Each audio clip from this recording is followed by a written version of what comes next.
प्यारे बच्चों, बहुत समय पहले की बात है। एक छोटे से प्यारे गांव में दो किसान रहते थे, रामू और श्यामू। दोनों पड़ोसी थे। दोनों के पास बराबर बराबर जमीन थी। रामू एक बहुत ही सीधा साधा, मेहनती और सब्र करने वाला किसान था। वो हमेशा कहता था, सब्र का फल मीठा होता है। लेकिन श्यामू श्यामू बहुत जल्दी में रहता था। उसे हर चीज तुरंत चाहिए थी। वो कहता था, मुझे आज चाहिए, कल किसने देखा? इतनी मेहनत कौन करे? मुझे तो बस जल्दी से अमीर बनना है। श्यामू अक्सर रामू का मजाक भी उड़ाता था कि तुम इतने धीरे धीरे काम क्यों करते हो।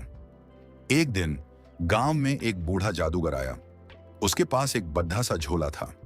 उसने दोनों किसानों की मेहनत देखकर उन्हें खुश होकर अपने झोले में से एक एक जादुई बीज दिया। जादूगर ने गंभीर आवाज में कहा, ये दोनों जादुई बीज हैं। इन्हें अपने खेत में बोना। जो कोई भी पूरे सब्र और प्यार से इनकी देखभाल करेगा, ये बीज उसे बहुत बड़ा इनाम देंगे। लेकिन याद रखना, लालच और जल्दबाजी सब कुछ खराब कर देगी। इस बीज को बढ़ने में वक्त लगेगा।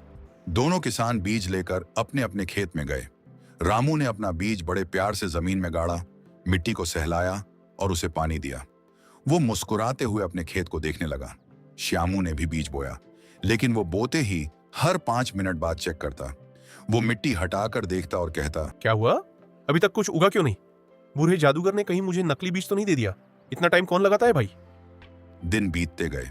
रामू रोज सुबह सूरज निकलने से पहले उठता, अपने बीज को पानी देता, उसकी खाद का ध्यान रखता और प्यार से उससे बात करता। भले ही जमीन से कुछ बाहर नहीं आ रहा था, रामू को पूरा भरोसा था कि एक दिन उसका बीज जरूर उगेगा। वो रोज गाता था कि पौधे जल्दी बाहर आओ।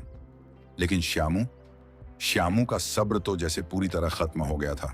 वो रोज रामू के खेत के चक्कर काटता और देखता कि वहां भी कुछ नहीं उगा है। श्यामू चिढ़कर कहता, अरे, ये कैसा जादुई बीज है?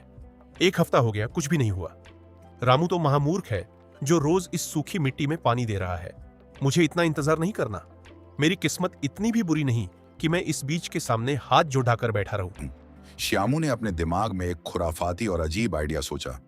उसने सोचा कि अगर पौधे को बद्धा करना है तो उसे बहुत सारा खाना एक साथ देना होगा। श्यामू को लगा कि अगर वो बीज को ज्यादा पानी और ज्यादा खाद देगा तो वो जल्दी बड्ढा हो जाएगा। उसने एक ही दिन में पूरे महीने की खाद और पानी उस नन्हे से बीज पर डाल दिया। उसने बाल्टियां भर भर के पानी डाला, जिससे वहां कीचड़ हो गया। श्यामू लालच भरी हंसी के साथ बोला, हा हा हा, अब देखना, रामू देखता रह जाएगा और मेरा पौधा कल सुबह तक सबसे बड़ा हो जाएगा। इसमें ढेर सारे सोने के फल लगेंगे। मैं इस गांव का सबसे अमीर आदमी बनूंगा। लेकिन अगली सुबह श्यामू के खेत में एक बहुत अजीब और बुरी चीज हुई। ज्यादा पानी और खाद की गर्मी की वजह से वो जादुई बीज अंदर ही अंदर सड़ चुका था। मिट्टी से गंदी बदबू आ रही थी। श्यामू के हाथ में कुछ नहीं आया, सिर्फ काली सड़ी हुई मिट्टी बची थी। उसी दिन सुबह जब रामू अपने खेत में गया, उसकी आंखों में खुशी के आंसू आ गए।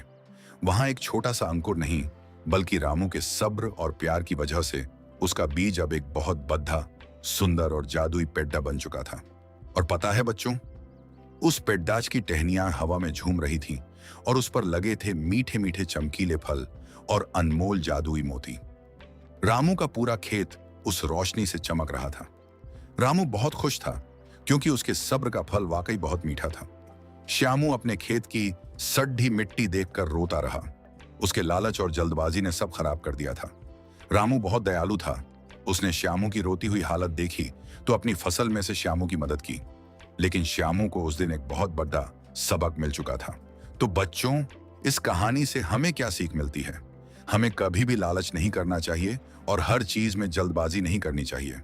जो लोग सही वक्त पर सही मेहनत करते हैं और सब्र रखते हैं, उन्हें सबसे बड़ा इनाम मिलता है, क्योंकि सब्र का फल मीठा होता है।